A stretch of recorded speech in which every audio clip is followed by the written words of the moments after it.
किसने ये मशवरा दिया कि पाकिस्तान आइडल के ऑडिशंस हो रहे हैं, भाई जाओ जाके ऑडिशंस दो? मैं यही सोच रही थी कि इतने लोग होंगे, इतना कंपटीशन होगा, मैं कहाँ। आप तो एक रमज़ान ट्रांसमिशन में नातिया कंपटीशन भी जीत चुके हैं, इस तरफ का किसने आइडिया दिया? माई फादर फोर्स्ड मी कि तुमने पाकिस्तान आइडल के ऑडिशन लास्ट में देने, तुमने छोड़ना नहीं है पाकिस्तान आइडल। कौन सी यादगार तरीन परफॉर्मेंस हुई, कौन सा मुश्किल गाना चुना? चीज़ को एज ए चैलेंज भी लेती हूँ, लेकिन मुझे मुश्किल गाना मिल गया है तो उसको मैंने गाना है। एलिमिनेट भी हुए, उस वक्त के जज्बात कि यार ये क्या, और फिर वापसी। कुछ कमियां थी उसमें जिसकी वजह से आई वॉज आउट।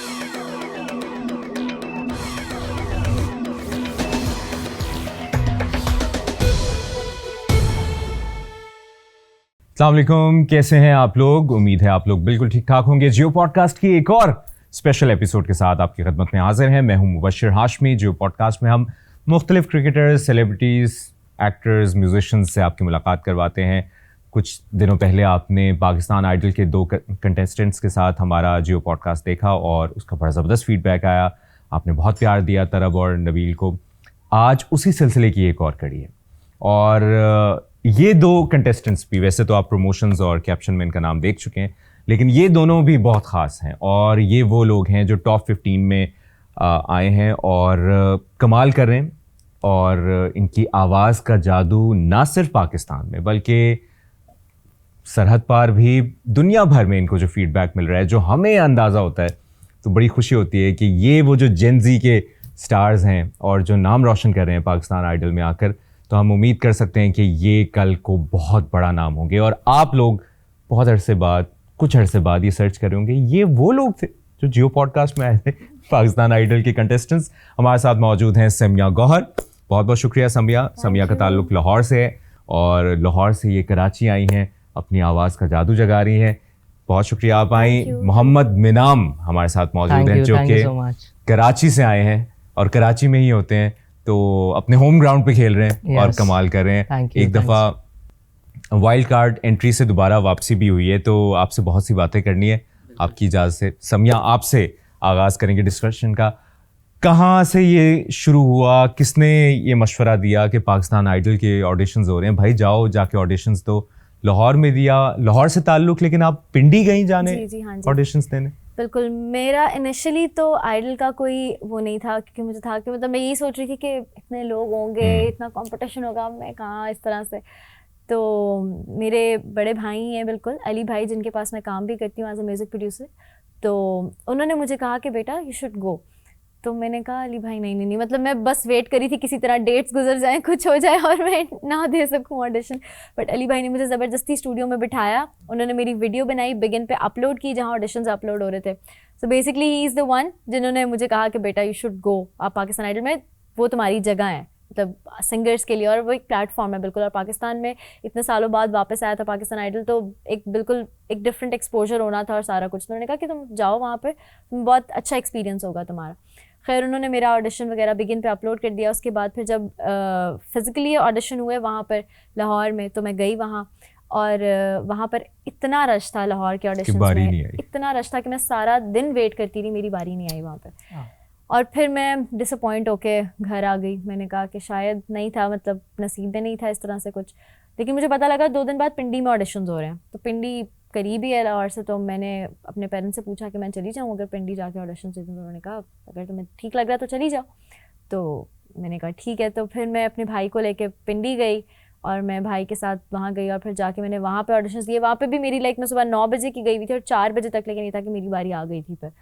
और वहाँ पर जब ऑडिशंस दिए और फिर मैं शॉर्ट लिस्ट हुई, सिलेक्ट हुई, तो मैं हूँ लाहौर से, बट सिलेक्ट मैं पिंडी से हुई हूँ, और आगे भी सारा फिर मेरा सारा सब कुछ पिंडी से ही हुआ है। तो कौन सा गाना गाया फिर? मैंने गाया था आज जाने की जिद ना करो। ओ हो। तो ये एक बड़ी एग्जाम्पल है कि अगर आपको एक दफ़ा कहीं पर कोई हर्डल आता है ज़िंदगी में, तो रुकना नहीं है, हार मान के नहीं बैठ जानी। उसकी बहुत बड़ी मिसाल है समिया, कि अगर ये कह देती हैं ठीक है, आपके एक सपोर्ट सिस्टम भी होते हैं जो आपको मोटिवेट करते रहते हैं, लेकिन आपने हिम्मत नहीं हारनी, आपने ट्राई करते रहना है, इधर से नहीं, कहीं ना कहीं से हो जाता है। और आज टॉप 15 पे आप कमाल कर रही हैं। आपकी ऐसी परफॉर्मेंसेस है जिस पे हम बात करेंगे। मिनाम, आपका तो कराची में ही ऑडिशन और आर्ट्स काउंसिल में हुआ था, और वहाँ पर कितनी देर बाद बारी आई, किसने मशवरा दिया कि जाके ऑडिशन दो? आप तो एक रमज़ान ट्रांसमिशन में नातिया कंपटीशन भी जीत चुके हैं, जी जी। तो आप इस तरफ का किसने आइडिया दिया कि यार आइडल के ऑडिशंस हो रहे हैं, फिर कौन सा गाना गाया, कैसे बारी आई? अच्छा, basically first of all I will say कि माय फादर फोर्स्ड मी कि तुमने पाकिस्तान आइडल के ऑडिशन लाजमी देने, तुमने छोड़ना नहीं है पाकिस्तान आइडल। तो मैं वहाँ गया पाकिस्तान, और एक होते हैं शेरोज़ भाई, वो सिंगर भी हैं, उन्होंने भी कहा, मुझे फोर्स किया, मुझे लोगों ने फोर्स किया, मेरे दोस्तों ने, आर्ट्स काउंसिल के दोस्तों ने, कि तुम इतने टैलेंटेड बंदे हो, तुम पाकिस्तान आइडल दो, अगर हो गया तो तुम तो बहुत ज़्यादा अच्छा सीन हो जाएगा तुम्हारा। तो फोर्स किया। मेरे फादर की बहुत बड़ी सपोर्ट है। He is not here, he is in Dubai right now, he is working in Dubai, but he called me कि तुमने लाजमी पाकिस्तान आइडल ज़रूर जाना है। उनकी बहुत बड़ी सपोर्ट रही है, म्यूज़िक करियर भी उन्हें ने स्टार्ट करवाया मेरा, और फिर मुझे म्यूज़िक में इंटरेस्ट आता गया, तो मैं सीखता गया हर जगह से। और फिर मैं गया ऑडिशन देने, ऑडिशन में गाना सेलेक्ट किया, उस्ताद मेहदी हसन खान साहब का रंजिशी सही गज़ल गाई। तो मेरे लिए ये सबसे बड़ी बात थी कि मेरा ऑडिशन पाकिस्तान आइडल के सब ऑडिशंस के टॉप पर रहा एज अ व्यूअर्स, और उस पे पाकिस्तान आइडल पे 3.1 मिलियन अभी हैं उस पाकिस्तान आइडल के खुद के पेज पे। तो मेरे लिए बहुत बड़ी बात थी, और इंडिया में भी बहुत मशहूर हुआ, बहुत ज़्यादा। तो किसने मशवरा दिया कि यही गाना गाओ? असल में ये मैं बचपन से गा रहा था गज़ल्स, मुझे बहुत पसंद थी ये, एक दो बार मैंने बहुत पहले भी गाई थी कहीं, तो मुझे बहुत पर्सनली अच्छी लगती थी, बिकॉज आपको जो चीज़ समझ आती है ना इसके लिरिक्स, तो वो आपको समझ आ रहा होता है मैं गा क्या रहा हूँ, तो मुझे समझ आ रहा था मैं गा क्या रहा हूँ वो बात, तो मुझे इसलिए वो बहुत अच्छी लगती है। और वो राग भी ऐसा है, एमन राग बहुत कॉमन और बहुत गाया जाने वाला राग है। लेकिन तो आपका म्यूजिक बैकग्राउंड है, आपने कहीं से सीखा हुआ? या जी, कहाँ से सीखा? Basically I am the youngest graduate from नापा इन म्यूज़िक, सो इसलिए मुझे पता था कि इसीलिए मुझे पता था कि एमन में है, और वो उस टाइम अल्हम्दुलिल्लाह अल्लाह पाक ने करम किया और वो रच गया था बहुत। हाँ, तो एमन का रचाव वैसे भी बहुत होता है, और वो बहुत रचा हुआ था। आपका भी म्यूजिक प्रोड्यूसर हो आप? हाँ काफ़ी देर से आप काम कर रही हो? हाँ जी बिल्कुल। मुझे वैसे म्यूज़िक प्रोडक्शन में तो it's been a year, but मैं म्यूज़िक ग्रेजुएट भी हूँ। कहाँ से? NCA से मैंने बैचलर्स किया है इन म्यूज़िक फ्रॉम NCA। और टैलेंटेड, सारा टैलेंट तो आज इस जियो पॉडकास्ट में बैठा। और मेरा ऑडिशन का भी, क्योंकि आज जाने की जितना करो भी राग एमन में ही है, तो उसका भी बहुत रचा हुआ, और बहुत अच्छे से मुझे स्टैंडिंग ओवेशन मिला राहत साहब से और अजेब मैम से।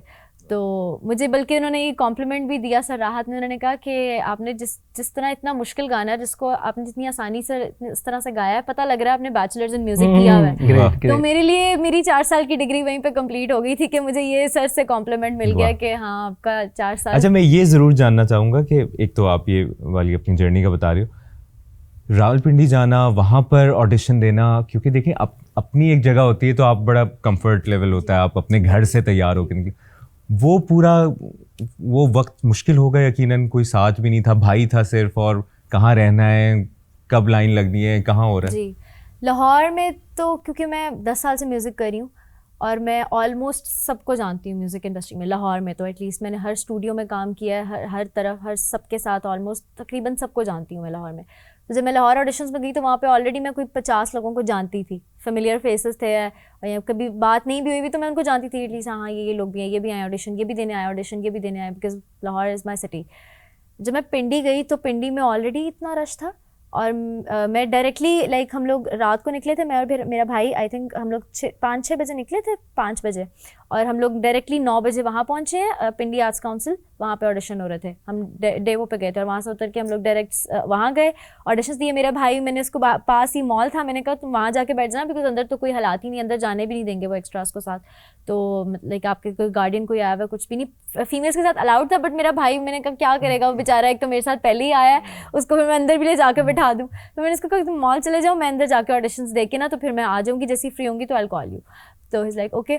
तो अब मैं अंदर गई हूँ, वहाँ मैं किसी को जानती ही नहीं हूँ, किसी को भी नहीं जानती, और मैं बस वहाँ खड़ी नहीं, और मैं इतनी देर ज़िंदगी में कभी चुप नहीं बैठी हूँ मैं बहुत बोलती हूँ, और मैं बस वहाँ मैं वो इमेजिन कर रहा हूँ कि एग्जामिनेशन सेंटर है, आप को पता ही नहीं है कौन, कोई एक दोस्त होता है ना जो हेल्प कर दे या कोई बात कर दे, कोई सपोर्ट। कुछ भी नहीं। और लेकिन आई एम श्योर मैं बस वहाँ पे सारा टाइम चुप हूँ, मैं ऑब्जर्व कर रही हूँ लोगों को और सब इतना अच्छा गा रहे हैं। लाहौर में भी ऐसे हुआ था, लाहौर में मतलब जितने आई थिंक 1500 बंदा तो सिर्फ बाहर ही था, गेट के बाहर ही था। कराची में भी और 3-3 लाइंस लगी हुई हैं, लोग गिटार्स पे बैठ के गाई जा रहे हैं, इतना मुश्किल गा रहे हैं।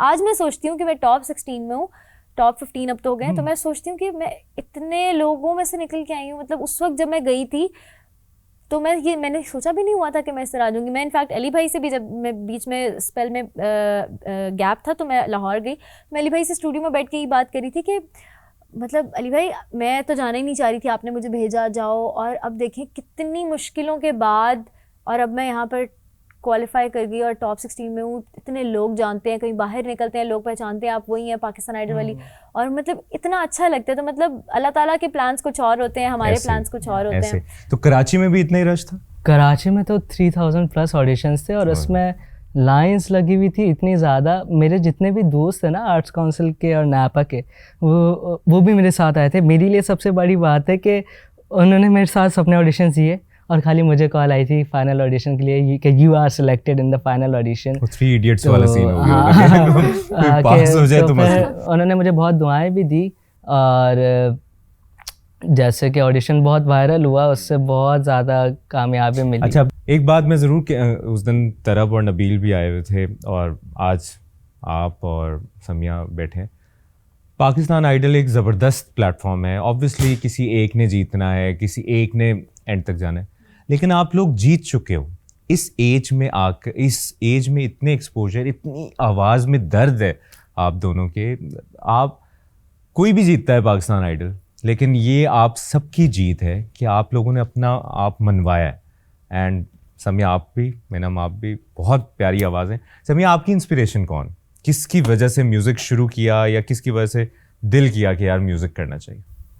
मेरे पेरेंट्स, उनकी वजह से। और अभी भी अगर मैं कर रही हूँ म्यूज़िक, और इनफैक्ट NCA जाना भी मुझसे ज़्यादा उनकी ख्वाहिश थी कि मैं NCA जाऊँ, वहाँ से बैचलर्स इन म्यूज़िक करूँ। और उनकी सपोर्ट ना होती तो मैं बिल्कुल भी कर ही नहीं सकती थी बिल्कुल भी। क्योंकि मैं जब रात को स्टूडियोज़ जाना हो, कुछ करना हो, मेरे फादर मेरे साथ जाते हैं। When I was even learning music तो मेरे बाबा मेरे साथ होते थे, 4-4 घंटे प्रैक्टिसेस होती थी, वो वहाँ बैठते थे शाम में। और तब मैं पढ़ भी रही थी बिकॉज मैंने म्यूज़िक शुरू किया है when I was in 9th class, like back in 2016। अच्छा। तो मैंने एक ऐसे ही, मैं स्कूल में म्यूज़िक टीचर थे सर ज़िया, सर ने मुझे सुना गाते हुए, तो सर ने मेरे पेरेंट्स से परमिशन ली कि अगर हम क्लासिकल कंपटीशन में इसको पार्टिसिपेट करवाएं और इससे क्लासिकल कुछ गवाएं तो आप अलाउ करेंगे। तो उससे पहले मैंने गाया नहीं था कभी भी, तो मेरे बाबा ने कहा कि कर लेंगे।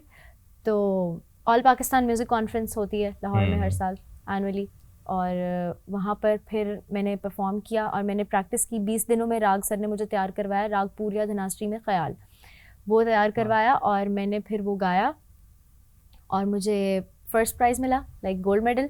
और मैंने एक ट्रॉफ़ी विन की, रोशन आरा बेगम ट्रॉफ़ी, जो मिलती है बेस्ट क्लासिकल वोकलिस्ट को अक्रॉस स्कूल, कॉलेजेस और universities. That was my first ever competition. और मैंने वो बाकी स्कूल्स और कॉम्पिटिशन, लाइक स्कूल कॉलेजेस और उनके लेवल पे रह के स्कूल्स पे मैंने विन की, बीट करके उनको।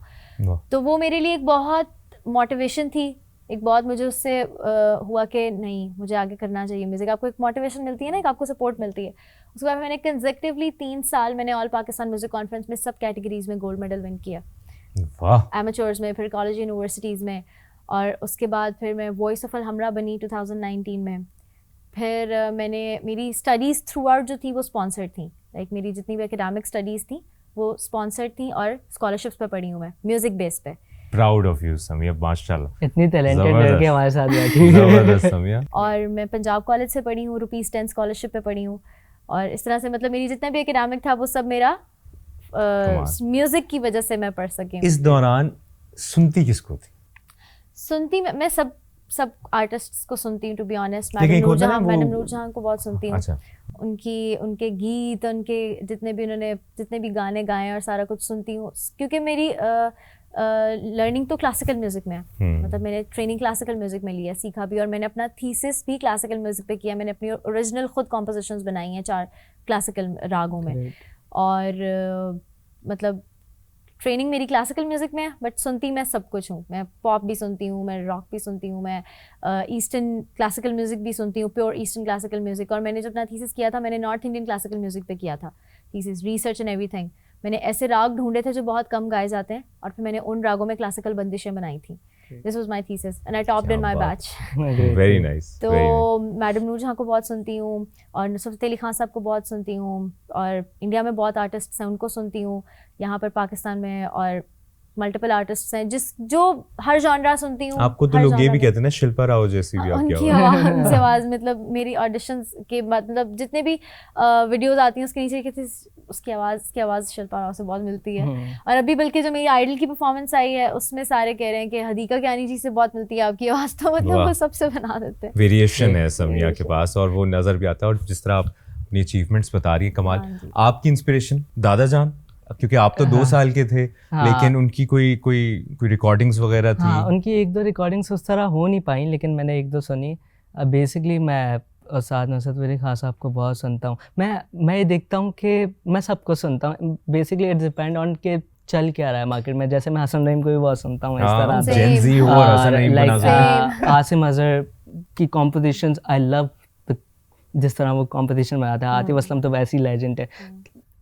Every singer have different identity, तो मैं उस तरह देखता हूँ कि जैसे आतिफ असलम हैं, उनकी अपनी क्वालिटीज़ हैं, और उन्होंने इस दौर के हिसाब से वो सबके फेवरेट है। मैं हर किसी का काम देखता हूँ, और फिर मैं जैसे उस्ताद नुसरत फ़तेह अली खान साहब, उनका तो कोई मुकाबला ही नहीं है। जैसे उस्ताद मेहदी हसन खान साहब, मैडम नूर जहाँ, और मैडम बिल्किस खानम जी, जिनका मैंने अभी लास्ट अम्बा तले ढोला गाया था। तो हर किसी की एक अपनी आइडेंटिटी है, और सब ही लेजेंड है पाकिस्तान, यानी इनकी वजह से पाकिस्तान म्यूजिक है। सही बात, दुनिया भर में, सीरियसली, नॉट इन पाकिस्तान। ऐसे और आई एम जस्ट ट्राइंग कि मैं भी कुछ अपनी आइडेंटिटी ढूंढूं, कि मैं सोच रहा हूँ कि अब मैं नाम कौन है।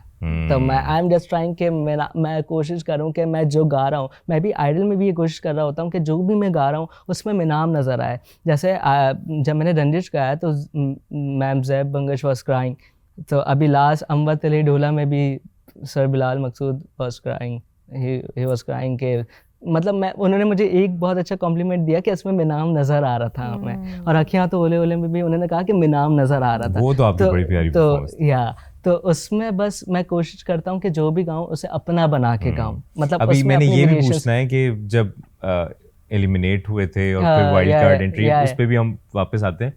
समिया, अब परफॉर्मेंसेस पे आ जाते हैं। पहली परफॉर्मेंसेस, सामने इतने बड़े नाम, लेजेंडरी नाम, राहत फ़तेह अली खान, फवाद खान, बिलाल मकसूद, ज़ेब बंगश, इनके सामने परफॉर्मेंस शुरू करना, इनके सामने ऑब्वियसली आपका एक बैकग्राउंड जितना भी हो, इतने बड़े नामों के सामने आके एक वैसे पता होना कि दुनिया भर में ये इस प्लेटफॉर्म को देखा जा रहा है। कौन सी यादगार तरीन परफॉर्मेंस हुई? कौन सा मुश्किल गाना चुना या आपको कहा गया कि ये गाना है और आपने फिर वो गाया और आपके लिए यादगार बन गया?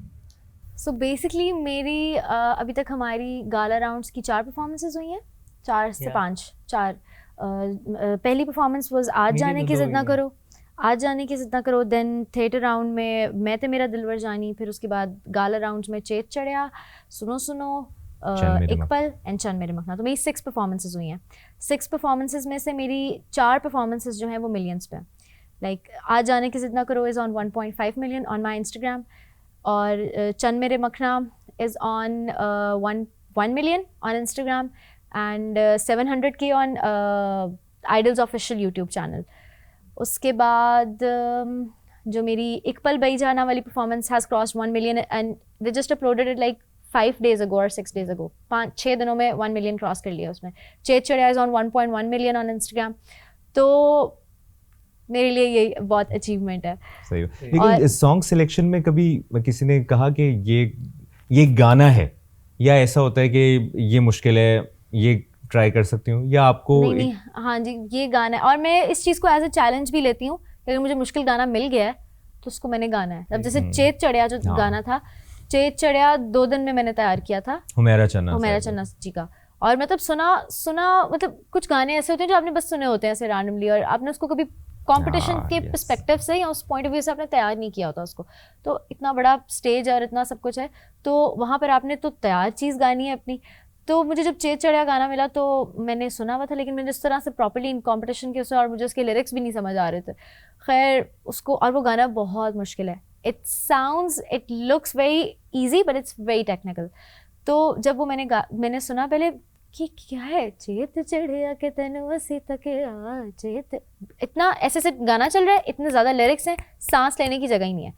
सड़ जग जीवीराने जब बसया किने निखा भरे भरे वार डालियां दी मेडी पे खोल दी, और फिर अंतरा अग बालियां न बाल तू विसाल दी, सुन सही तू कहानी साडे हाल दी, सुन सही तू कहानी साडे हाल दी, किने निखा, अब यहाँ पे रुक रहा है किने निखा, और फिर नीचे से उठ, मतलब जिस इंसान ने गाना सुना ना हो प्रॉपर्ली, उसके लिए 2 दिन में गाना तैयार करना बहुत मुश्किल है। तो मैं बहुत ज़्यादा घबराई हुई थी इस परफॉर्मेंस पे कि पता नहीं कैसा जजेस को पसंद आएगा नहीं आएगा, ऑन स्टेज क्या हो जाता है, क्योंकि प्रॉपर्ली तैयार नहीं है, मैंने इतने सालों से प्रैक्टिस नहीं की हुई इस गाने की, कुछ भी नहीं। तो मैं इस परफॉर्मेंस में बहुत कंफ्यूज थी, बट जब ये हुआ तो जजेस को इतना पसंद आया, और ये परफॉर्मेंस वायरल भी इतनी हुई, और कुछ I was wearing the yellow dress and was kind of a मायूं ड्रेस, तो लोग बहुत ज़्यादा कोशिश करते थे अच्छा आप मायूं से अपनी मायूं से भाग के आई हैं ना, तो मैंने कहा नहीं। तो ऐसे केस में कभी ऐसा हुआ कि लिरिक्स याद नहीं है तो कोई हैक, कोई लिख लिया या भूल गया, कोई फंबल हुआ? चंद मेरे मखना में मैंने लिरिक्स लिखी, क्योंकि चंद मेरे मखना और चेत चढ़िया में दोनों में बहुत ज़्यादा लिरिक्स थे, बहुत ज़्यादा, लाइक एक लाइन, वो इसके पैराग्राफ्स, लाइक उसके स्टैंजास भी लंबे थे और डिफरेंट, और इन दोनों गानों में मैंने 2-2 अंतरे किए हैं, बाकी सब गानों में 1-1 अंतरा हुआ, तो वो तो याद हो गया। और तो इन दोनों गानों में मैंने 2-2 अंतरे करने थे, और टाइमिंग्स भी, मतलब चेत चढ़िया में 2 दिन का टाइम था, चंद मेरे मखना में भी आई थिंक 3-4 दिन का ही टाइम था बस मेरे पास। तो वो भी जब हुआ तो चंद मेरे मखना, और मैंने चंद मेरे मखना भी कभी सिर्फ यही लाइन सुनी हुई थी, चंद मेरे मखना, वो चंद मेरे मखना, उसके आगे कुछ नहीं सुना हुआ था, बस मुझे पता था कि गाना एग्जिस्ट करता है कि चंद मेरे मखना के एक पल हंस के इधर तकना के नजरा रस नैना दा चखना चंद मेरे मखना। अब इसी लाइन में ही सिर्फ इतने ज़्यादा लिरिक्स, इतने ज़्यादा वर्ड्स हैं, तो वो मैंने चंद मेरे मखना तो मैंने हाथ पे लिखा हुआ था, और करते करते करते मैंने ऐसे देखा, और फिर करके चेत चढ़िया में तो मैंने रिस्क ही नहीं लिया, क्योंकि उसमें मेरे पास सिर्फ 2 दिन थे और उसमें लिरिक्स बहुत ज़्यादा थे, तो मैंने अंतरा ही रिपीट कर दिया था दोबारा। पहले एक अंतरा करके मैंने शुरू अंतरे से करके, फिर अस्थाई करके, फिर मैंने रिपीट कर दिया दोबारा, क्या रिस्क नहीं लेना। तो इस तरह से हम सब कंटेस्टेंट्स ही ऐसे करते हैं कि हमारे पास टाइम शॉर्ट होता है ना तैयार करने के लिए, और इस तरह से तो हम फिर यही सोचते हैं कि नहीं चलो रिस्क नहीं लेते, कोई हाथ पे लिख लेता है। मीरब तो अपना गाना ही भूल गई, हमारी एक फ्रेंड है मीरब, तो मीरब स्टेज, आपको पता है स्टेज का प्रेशर इतना ज़्यादा होता है, और ये इतनी आसान बात नहीं बात है। हम मीरब स्टेज पे गई और उनसे पूछा है बिलाल भाई ने कि आप क्या गाना गा रही हैं, तो वो कहती भूल गई, लिटरली भूल गई, और मेरे साथ भी ऐसे ही होता है, तो इट हैपेंस। और हो जाता है, जो हो पहली जाता है, और यही लर्निंग है आपकी। जी बिल्कुल, और जो पहली परफॉर्मेंस थी ना, आज जाने की जिद ना करो, वो तो जब मैं स्टेज पे जाने से पहले मुझे बहुत ज़्यादा एंग्जाइटी हो रही थी टू बी ऑनेस्ट, क्योंकि इतने अच्छे लोग थे और वो सिलेक्ट ही नहीं हुए, मतलब क्योंकि गाते सब अच्छे हैं, लेकिन उस वक्त स्टेज पे आपके 3-4 मिनट किसके अच्छे गुजरते हैं, दिस इज़ व्हाट मैटर्स। तो अब मैं परेशान हूँ, मुझे था कि गाती तो ठीक हूँ मैं भी, लेकिन अगर स्टेज पे जाके कुछ हो गया, क्योंकि कुछ नहीं पता होता, तो मैं क्या करूँगी, मतलब इतना बड़ा प्लेटफॉर्म है, एक मुझे मौका मिला है, इतनी एफर्ट करके आई हूँ कहाँ से। लेकिन फिर मैंने सोचा कि नहीं, this is the time, I have to give my 100%, ये मौका बार बार नहीं मिलता। तो जब मैं स्टेज पर गई, स्टेज पर जाकर जैसे जजेस से कम्युनिकेट किया, उनसे थोड़ा बात की, थोड़ा अपने बारे में बताया, उन्होंने पूछा, तो काम डाउन हो गई। और व्हेन आई परफॉर्म्ड तो मुझे लगा ही नहीं कि स्टेज फेयर कुछ होता है या कोई कुछ तरह से, इतना पता नहीं अल्लाह की तरफ से कहाँ से कॉन्फिडेंस आया, कितना मुझे कॉन्फिडेंस मिला उस वक्त ऑन स्टेज, कुछ समझ में नहीं आया। और व्हेन आई परफॉर्म्ड तो मुझे स्टैंडिंग ओवेशन मिल गया, तो वो मेरे लिए और एक अच्छी वो हो गई। तो ड्रीमी नहीं लगता सब कुछ? मेरी लाइफ की स्टोरी तो इतनी ड्रीमी है, लाइक सब ड्रीम है, मेरा ख्वाब है। I feel my self very lucky, क्योंकि मेरा हर जगह, like when I was in school तो मेरा कॉलेज का हो गया ₹10 स्कॉलरशिप पे, और मैं भी फर्स्ट ईयर में ही थी, तो मेरा सेरीना वाला कंपटीशन हुआ, और मेरी फर्स्ट ईयर में ही मेरी NCA की स्टडीज स्पॉन्सर हो गई हुई थी, मतलब मुझे कभी भी फ्यूचर की इस तरह से परेशानी नहीं होती। और जब व्हेन आई ग्रेजुएट होने के like with in a week मेरी जॉब लगी, लाइक अली भाई के पास। I started working with him as a music producer, as a co producer. तो अब I am working as a music producer, मतलब इट्स बिन अ ईयर। तो जनवरी में I graduated and it's January achievements माशाल्लाह कर ली। अचीवमेंट्स इस पर दोबारा आते हैं, और बहुत कमाल लग रहा है आप लोगों से बात करके, आप लोगों की स्टोरी सुन के। उन्होंने तो 6 गाने गाए, आपने तो 2 गाने गाए, और फिर वो एक एलिमिनेट भी हुए। उस वक्त के जज्बात कि यार ये क्या, और फिर वापसी, वो कहते हैं ना, हालात बदल गए, जज्बात बदल गए। या फर्स्ट मैंने रंजिशी से ही गाया था। उसके बाद in theatre round I performed गुंचा शौक, सेम गज़ल ऑफ मेहदी हसन उस्ताद मेहदी खान साहब की। उसमें मुझे लगा कि उसमें ये हुआ कि मैं जब गा रहा था उससे पीछे बैक स्टेज पे मैं बहुत ज़्यादा खांस रहा था। उस दिन मेरी तबीयत बहुत ख़राब थी, बहुत ज़्यादा, मतलब मैं गाने से पहले खांस रहा हूँ लिटरली कि मैं, लेकिन वो अल्हम्दुलिल्लाह वो भी बहुत अच्छी गई। मैं बहुत ज़्यादा, मेरी तबीयत बिल्कुल अजीब हो गई थी कि यार बस मुझे ये डर था कि स्टेज पे खांसी वासी ना आ जाए, मतलब मेरा गला उस तरह काम नहीं करा तो फिर तो बिल्कुल ही गया। लेकिन मैंने गाया, वो निभा लिया मैंने उस तरह। 100% तो नहीं था वो, लेकिन कुछ कमियां थी उसमें जिसकी वजह से आई वॉज आउट। वो भी, उसके भी जजेस के कमेंट्स अच्छे थे बहुत ज़्यादा।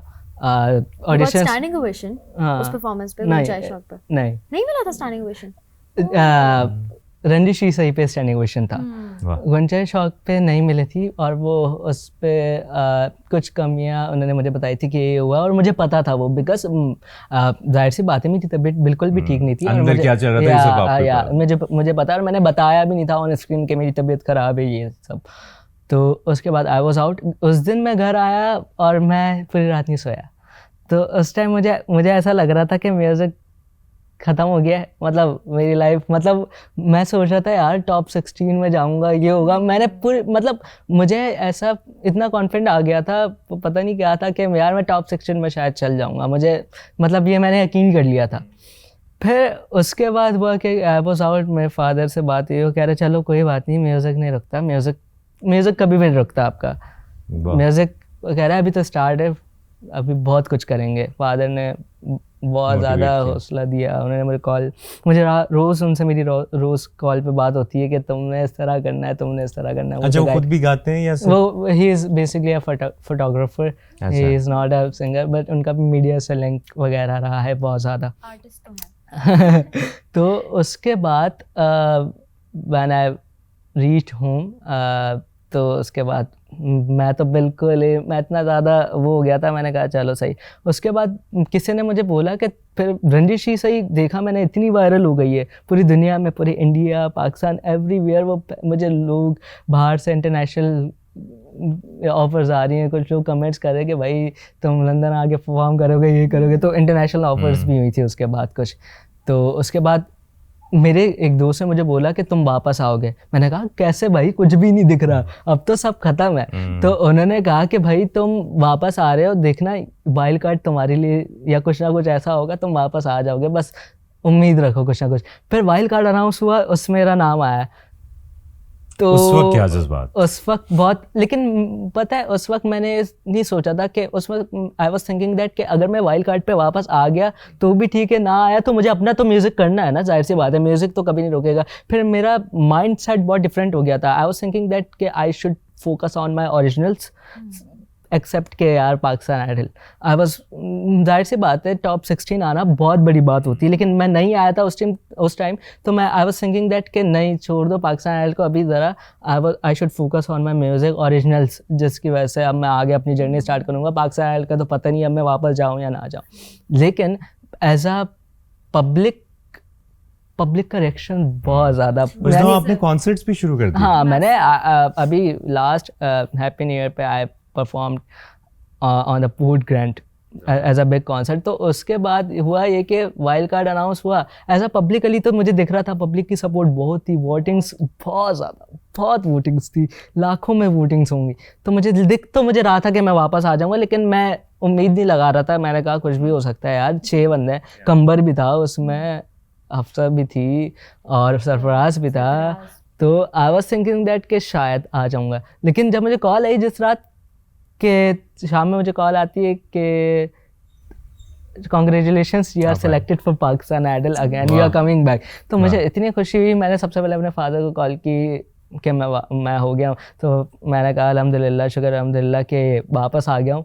फिर उसके बाद जो परफॉर्मेंस हुई अखियाँ तो ओले ओले, वो सरप्राइज़ एंट्री थी मेरी, वो भी बहुत Fusion अच्छा हो का गया, वो वो song भी बहुत प्यारा अल्हम्दुलिल्लाह था। बहुत अच्छा हुआ। और उसके बाद अभी लास्ट परफॉर्मेंस की, यानी मेरी गाला राउंड में 2 परफॉर्मेंसेस हैं, और रंजिशी सही was my first audition performance. उसके बाद थिएटर राउंड की थी गुंचा शौक। उसके बाद I perform, this was surprise performance by fusion band song अखियाँ तो ओले ओले। Yes. उसके बाद लास्ट मैंने अभी वेडिंग वीक पे अम्बा तले डोला गाया था, जिसमें सर बिलाल मकसूद वास गाएं और जैब मैम भी रो रही थी। वाह। तो वो बहुत अच्छा एक एनवायरनमेंट बना था। आप लोग रुलाने के माहिर हैं। अच्छा समिया, चंद मेरे मखना पे तो शाजिया मंजूर जी ने भी एक रिएक्शन जी, वीडियो बनाई, जी, जी। उसका भी बड़ा एक फीडबैक आया, जी, उस बिल्कुल। एक्सपीरियंस का बताएं। मैं बिल्कुल मतलब चंद मेरे मखना वाज द सॉन्ग जिसने मुझे पुश दिया आइडल में। लाइक उससे पहले मेरी जितनी परफॉर्मेंसेस थी, मेरा आज जाने की जिद ना करो इंडिया में बहुत हिट हुआ था।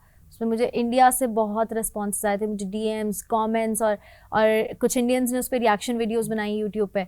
तो वो ऑडिशन वहाँ इंडिया में वायरल हुआ था। और उसके बाद चंद मेरे मखना वाली जो मेरी परफॉर्मेंस थी, चेत चढ़िया भी थोड़ा वायरल हुआ, लेकिन वो उतना उस लेवल पे नहीं हुआ। बट चंद मेरे मखना तो उसमें तो ये हुआ ना कि जो मिलेनियल्स हैं या जो सीनियर्स जी, हैं, जी, जी, जी। उन्होंने ये उनके दौर का बहुत वो वाला गाना था जो बड़ा हैपनिंग Happening सॉन्ग song था था। और शादियों पे चलता था, तो अभी वो भी लोगों ने शादियों पे- रिलेट किया। जी, अभी भी शादियों पे चलता, तो काइंड ऑफ जेंजीज ने भी वो सुना हुआ था। आज जाने की जिद ना करो भी जेंजीज ने सुना हुआ, तो इसीलिए वो भी हिट हुआ। तो जो चंद मेरे मखना जब जैसे ही वो अपलोड हुआ है और वो रिलीज लाइक ऑन एयर हुआ है एपिसोड, तो उसके बाद से ही मुझे लोगों के मैसेज आना शुरू हुए, what a performance, all my words for you for चंद मेरे मखना। सुनो सुनो भी और चंद मेरे मखना भी, क्योंकि सुनो सुनो एक ऐसा गाना था जो मैंने अपने जॉनरा से बिल्कुल डिफरेंट जो मैं गाती आ रही थी। मुझे सर बिलाल ने भी यही बोला, चंद मेरे मखना वाली परफॉर्मेंस पे I got standing ovation from all 4 जजेस। अरे वाह वाह, that was my performance, I would say. क्योंकि मैं हमेशा से मतलब मैं यही सोच रही थी कि सबको स्टैंडिंग ओवेशंस मिल रहे हैं, मुझे बस ऑडिशन में मिला था 2 जजेस से। But I always used to manifest कि पता नहीं मुझे किस परफॉर्मेंस पे कब मुझे स्टैंडिंग ओवेशन मिलेगा सब जजेस से, और कब जजेस को मेरी परफॉर्मेंस बहुत अच्छी लगेगी। तो चंद मेरे मखना वाज दैट परफॉर्मेंस। और कभी कभी आप सोचते हैं कि आपको क्लासिकल से आपकी उम्मीद है कि आपको इससे स्टैंडिंग ओवेशन मिलेगी या एप्रिसिएशन मिलेगी, लेकिन बिल्कुल उलट हुआ। और चंद मेरे मखना पे तो आपको इतना वो शाजिया मंजूर जी ने भी किया उन्होंने। और मैं बेसिकली मुझे इंस्टाग्राम पर एक वीडियो आई मेरे डीएम में ही, one of like he is my friend, he used to play drums, like he still plays drums. तो उन्होंने मुझे वीडियो भेजी, he plays drums with Shazia Manzoor ji. तो उन्होंने मुझे वीडियो भेजी कि ये आपकी video, I have a surprise for you. Like sure please show. तो उन्होंने मुझे भेजी, तो मैं वंस पे करके भेजी, और मैं नींद में थी ना, when I saw I was like oh my god is this real? तो उन्होंने कहा कि हाँ जी। तो मैंने कहा कि प्लीज़ आप उनसे अगर रिक्वेस्ट करें कि आप मुझे ये वीडियो भेज दें, उनसे परमिशन लेके, I want to post this video. तो उन्होंने कहा ठीक है, मैं उनसे ज़रूर कुछ पूछ लूँगा। फिर उन्होंने उनसे पूछा, तो उन्होंने मुझे वीडियो भेजी, I posted it. The moment I posted it got viral. उसी वक्त ही पेजेस ने रीशेयर करना शुरू कर दिया और सारा कुछ करना शुरू कर दिया, और मुझे इतना सपोर्ट मिला उससे, इतना पुश मिला, इतनी मोटिवेशन मिली कि जिनका गाना मैं मतलब ओरिजिनल तो इनायत हुसैन भट्टी साहब का है, बट शाजिया मंजूर जी ने भी कवर किया हुआ है, बट मैंने जो वर्जन गाया था वो उनका वाला गाया था। तो सिंस उन्होंने जब वो सुना और उन्होंने रिएक्शन दिया उस पर, तो मेरे लिए वो बहुत डिफरेंट एक्सपीरियंस था।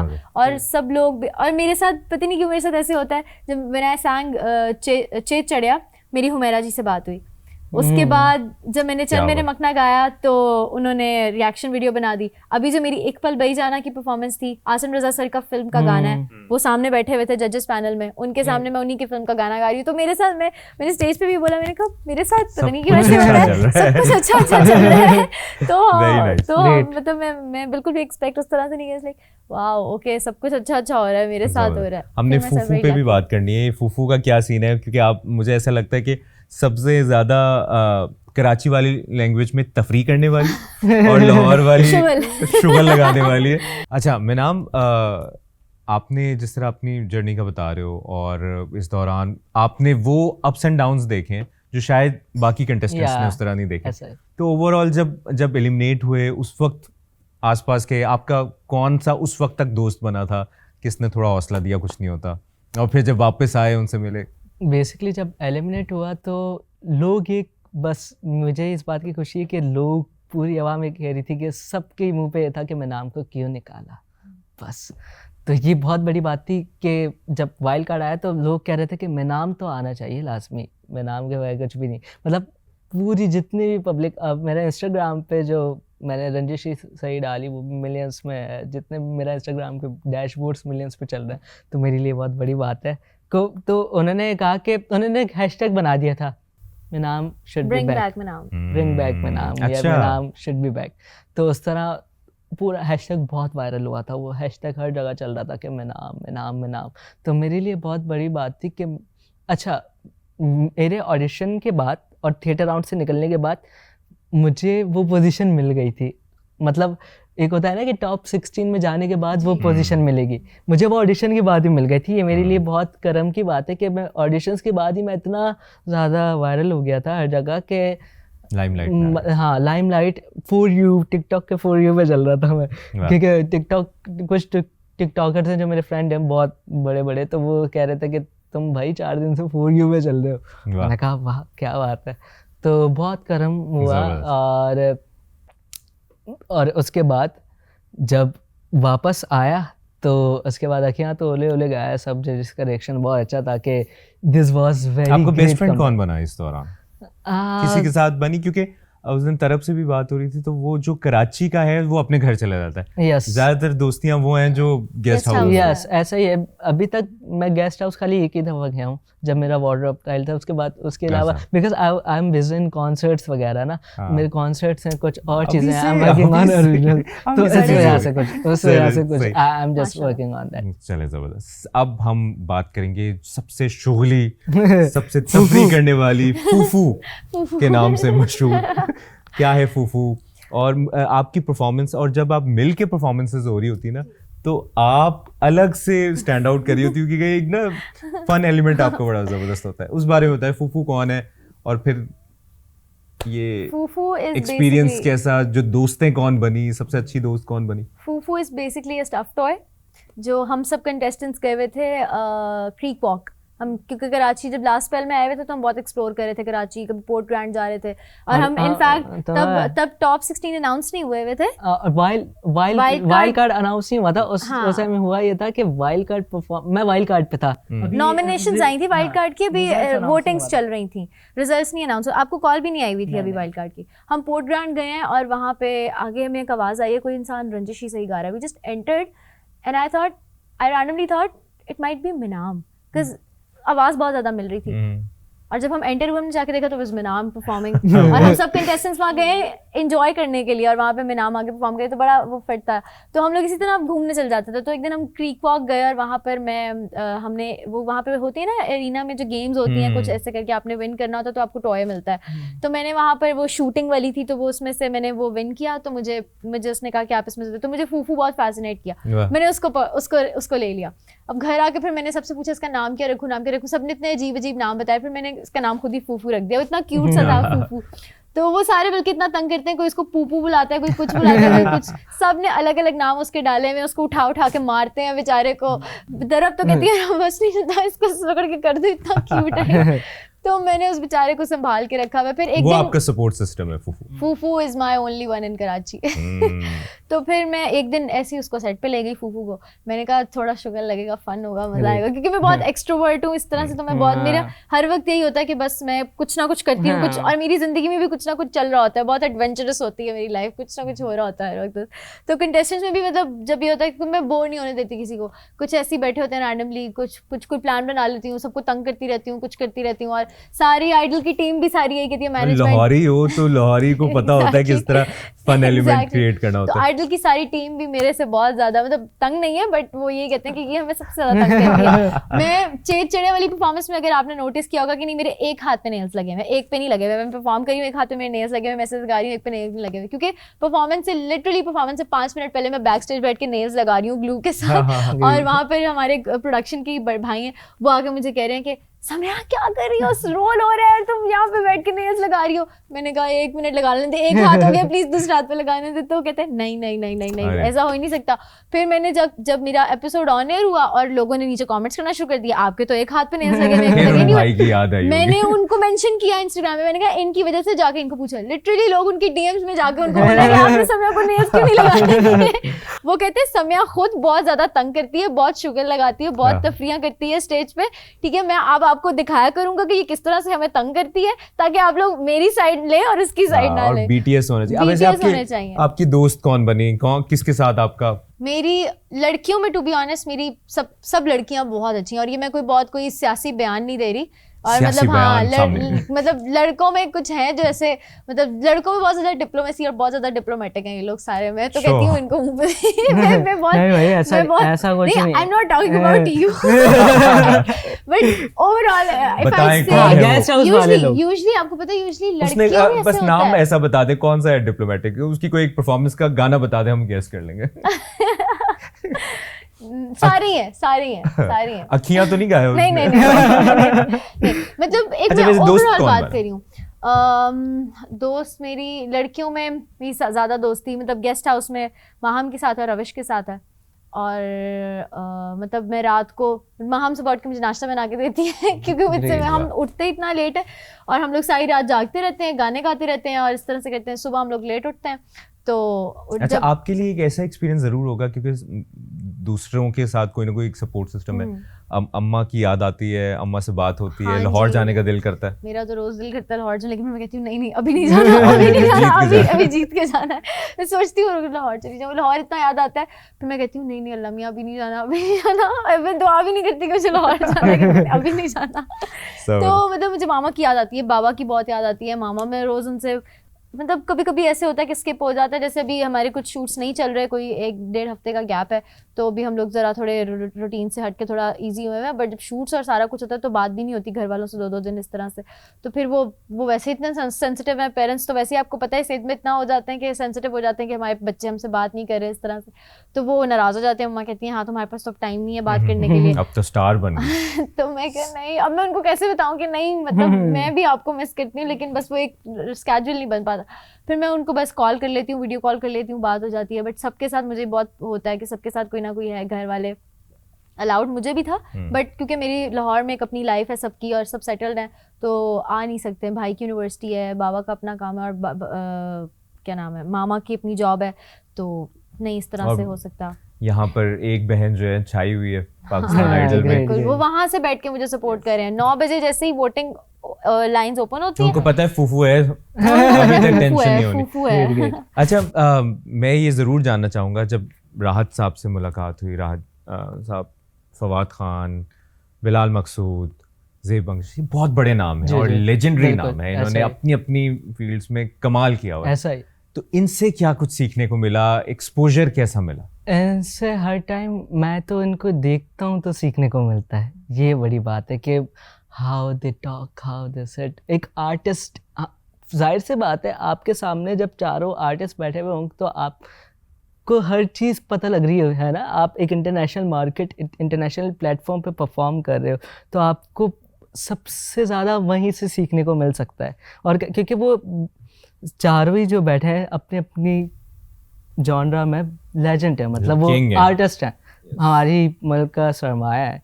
तो उनसे 24 घंटे मैं तो ये ऑब्जर्व कर रहा होता हूँ कि हाउ दे टॉक, मतलब वो गाना तो एक अलग जगह है, सब बात कैसे करते हैं, एक आर्टिस्ट दिखता कैसे, एक आर्टिस्ट को कैसे चलना है या कैसे वो अपने आप को प्रेजेंट करना है, तो वो चीज़ मुझे बहुत सीखने को मिलती है उनसे। मेरे फादर भी मुझे बताते रहते हैं कॉल पे कि तुम इस तरह बात करना, इस तरह ये करना।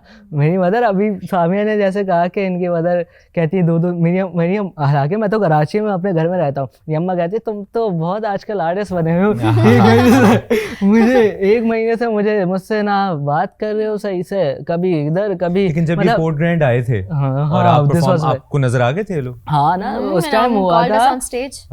उस वक्त ये नहीं हुआ तुम लोग तो करते रहो, मैं तो अपना कॉन्सर्ट कर। नहीं, Minam was very polite, very kind. Minam ने हम सबको स्टेज पे बुलाया, इंट्रोड्यूस करवाया पूरी ऑडियंस को कि these are top 16 Pakistan Idol, हमसे मिला बहुत अच्छे से।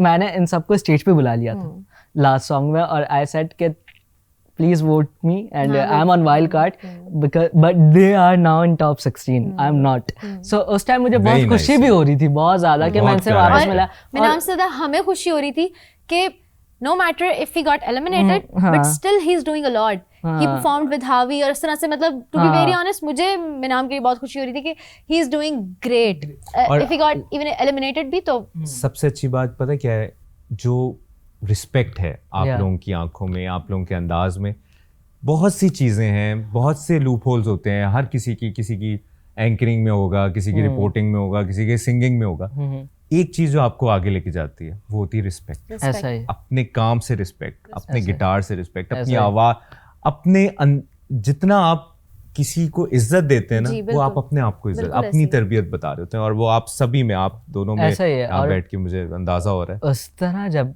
मैंने मुझे इतनी खुशी हो रही थी कि यार चलो और उस टाइम मुझे रोहेल बार बार जब मैं स्टेज मैंने परफॉर्म कर लिया था उसके कुछ टाइम बाद मैं इनसे पीछे भी गया था मैंने तो रोहेल मुझे कह रहा है कि यार तुम वापस आ रहे तुम क्यों टेंशन ले रहे हो मैंने कहा नहीं भाई कुछ नहीं पता 6 बंदे हैं लिस्ट में मुझे कुछ नहीं पता कि कोई मैंने कहा मुझे आई वाज थिंकिंग दैट कि गुलाम कंबर शायद आ जाए क्योंकि उसने भी बहुत अच्छा गाया था लेकिन आई डिडंट लेकिन एक बात कहूँ जो मैंने स्टार्ट में भी की है वो बेशक गुलाम कंबर हो या कोई हो जिस तरह आपने लाहौर में आपको नहीं मौका मिला आपने पिंडी से ट्राई किया और आप पिंडी से आज टॉप 15 में आई तो यू नेवर नो कल गुलाम कंबर बहुत किसी और लेवल पे कुछ बेहतर कर रहा होगा तो यही वो चीज़ है यही वो लर्निंग है किसी भी कंपटीशन की खास बात ये होती है कि सिर्फ उसकी ट्रॉफी जीतना आपने कितनी ट्रॉफी जीती लेकिन अगर उस जर्नी को आप लेके नहीं चलती रहोगी उस लेगेसी को आप आगे नहीं लेके चलोगे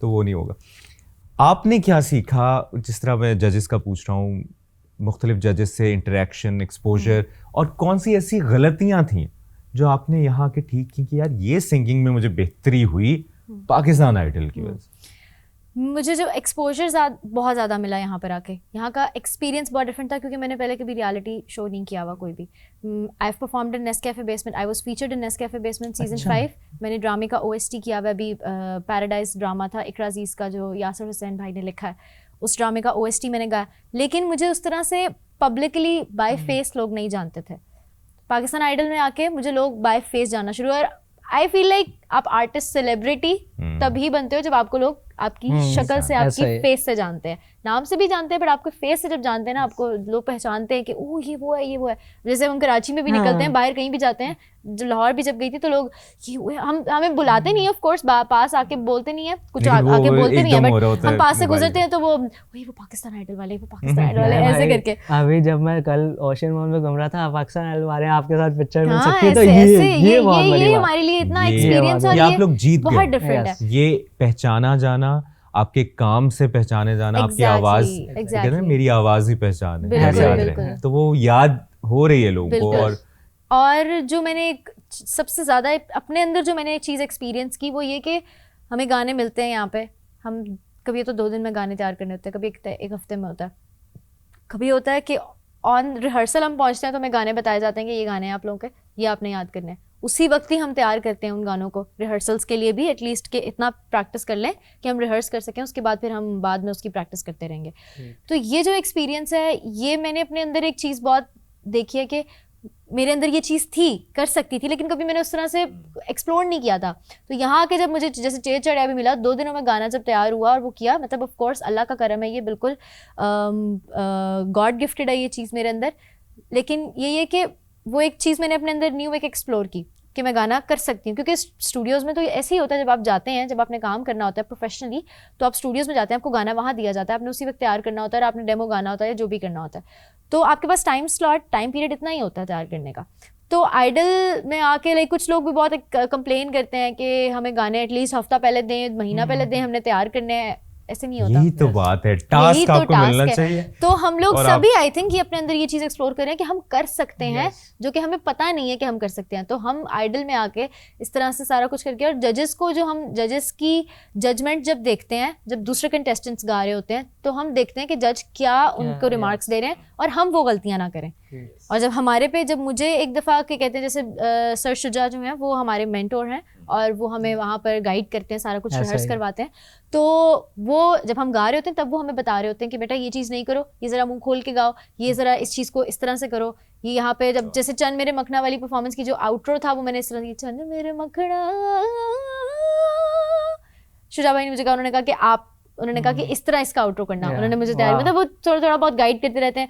तो अगर हम चाहते सारी जिंदगी भी लगे रहते तो शायद हम सर से मिल भी ना पाते। ऐसा ही है। बट यहाँ आके उनसे मिल रहे हैं, उनसे इतनी सीखने को मिल रही है हमें चीजें, तो बहुत। और ये पल, ये मोमेंट्स, ये एक्सपीरियंसेस, फिर वही बात, किसी एक ने जीतना है, लेकिन ये एक्सपोजर, ये एक्सपीरियंस जो अभी आप लोगों को मिल रहा है, ये नहीं है कि आज क्लोजिंग होगी सब अपनी अपनी जगह, ऐसा ही है। ये कॉन्टैक्ट्स, ये लोग याद रखेंगे। और वो कितनी दफा हम सुनते हैं रियलिटी शो में, ये बंदा नहीं जीत सका, लेकिन उसको कोई ऐसी अपॉर्चुनिटी मिलती है जो वो सबको पीछे छोड़ देता है। और हम लोग एक दूसरे से बहुत सीखते हैं, तब एक दूसरे से, अब जैसे क्या कहते हैं हम, क्योंकि गर्ल्स में भी बहुत वर्सेटिलिटी है, बॉयज़ में भी बहुत ज़्यादा है, लेकिन हम गर्ल्स ज़्यादा साथ होती हैं। तो जैसे मैंने आपको बताया कि लड़कियों में मेरी ज़्यादा दोस्ती लड़कियों के साथ है, तो Meerab is my like, she is my bestie. मतलब गेस्ट हाउस में तो माहम और रविश के साथ हैं, लेकिन मीरब क्योंकि कराची से हैं तो मीरब का इतना हमारा गेस्ट हाउस आना जाना नहीं होता, तो जब वो आती हैं तो मैं मीरब को ये कहती हूँ तो मेरे कमरे में ही रुकोगी।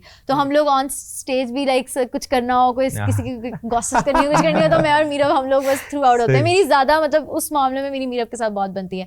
तो क्या कहते हैं, अब जैसे हम लोगों में कोई, मतलब जो सबसे मुझे पॉजिटिव बात सब गर्ल्स की लगती है, बॉयज की नहीं लगती, गर्ल्स की लगती है, वो ये है कि और से सुन ले नहीं, इतना भी, इतने भी विलेन नहीं है, ऐसा भी नहीं है भाई, इतने भी विलेन ऐसा भी नहीं है, इतने भी विलेन नहीं है, इतने भी विलेन नहीं है लड़के। लेकिन यूजुअली हमारे माहौल में ना, एनवायरनमेंट में ज्यादा ये चीज बनाई हुई है कि औरतें जेलस होती हैं और ये होता है वो होता है, लेकिन मैंने यहाँ पे आइडल में बिल्कुल ऑपोजिट देखा है। मतलब अब मैंने, I was suppose to sing पतंग बाज सजना, बट उसके कुछ राइट्स का इशू आया तो मुझे चेत चढ़िया गाना दे दिया गया। बिल्कुल नेक्स्ट एपिसोड में वो गाना पतंगबाज सजना, उस वक्त राइट्स का इशू क्लियर हो गया सारा कुछ, तो वो मीरब को दे दिया। I was more than happy कि वो भी मेरी दोस्त है और वो करे, और उसने बहुत अच्छा गाया गाना। और मैं चाहूंगा कि आखिर में आप दोनों कुछ, अगर कुछ मजेदार सा कुछ परफॉर्म करना चाहें। Basically I want to dedicate one song for Fawad भाई। अरे फवाद भाई से तो मुझे इश्क है। फवाद भाई ने तो जो कह दिया, और जो बात कह देते हैं वो अमर हो जाती है, और फवाद भाई तो लव है, प्लीज। और ये जेनजी को मुझे बहुत खुशी हुई कि ये ईपी का नहीं पता था। मैं इस पे जरूर बात करना चाहूंगा। लोगों ने कहा कि फवाद खान को क्यों, फवाद खान को एज एन एक्टर तो बहुत लोग, ऑब्वियसली वो लेजेंड है, लेकिन as a musician, as a singer, अगर ईपी बैंड का पीक आप लोगों ने देख लिया होता ना थोड़ा सा, और शायद हमेशा की वीडियोस और वक्त और कहाँ है तू, कहाँ है तू, तो जिसने नहीं सुना हुआ ना फवाद खान को प्लीज जाके सुने और आपको अंदाजा। एंड वी वाज लिसनिंग, अभी हम गाड़ी में आ रहे थे, हमने हमेशा लगाया हुआ था, तो हम देख रहे थे उसके बैंग्स की क्या कॉर्ड प्रोग्रेशन और जो डिस्टॉर्शन गिटार्स की उसमें यूज, और हेड बैंगिंग उस दौर में, ये अर्ली 2000s की बात, ये ईपी से बेहतर कोई नहीं कर सकता। मैं like I play a little bit drums भी ना, क्योंकि लाइक एनसीए में हमने कोर्सेज किए ना सारे, लाइक हमारे सेमेस्टर्स में डिफरेंट सब्जेक्ट्स होते थे, तो उसमें ढोल भी मैंने सीखा। आई कैन प्ले ढोल भी, और आई कैन प्ले ड्रम्स भी। इसके बगैर आपको जान ही नहीं देना। आपके पास ढोल है? नहीं, हम याद है। और क्या कहते हैं, ड्रम्स भी मैंने सीखे। तो वो मुझे एक दौर में ड्रमिंग का बहुत शौक। ड्रम्स आर लाइक, मैं आपको पता है, मैं जब हमारी समर ब्रेक होती थी, मेरा समर सेमेस्टर भी नहीं होता था, कुछ भी नहीं होता था, but I used to go college, और मैं वहाँ जाके ड्रम्स की प्रैक्टिस कर रही हूँ और पागलों की तरह लगी हूँ। मतलब जब मैं किसी चीज़ में घुस जाती हूँ तो आई एम लाइक कि अब मैंने इसको करना है। ढोल जब मैंने सीखना शुरू किया, मैंने उसका ढोल के जो स्टिक्स होते हैं, तीला और डगा कहते हैं उसको, मैंने जाके वो खरीदे स्पेशली, वो सिर्फ अंदरून लाहौर में एक जगह, मतलब अंदरून लाहौर से मिलते हैं, मैंने वहाँ जाके वो खरीदे, और मैं स्पेशली सर के पीछे, सर प्लीज़ अगला लेसन दे दें, सर अगला आगे सिखा दें सर।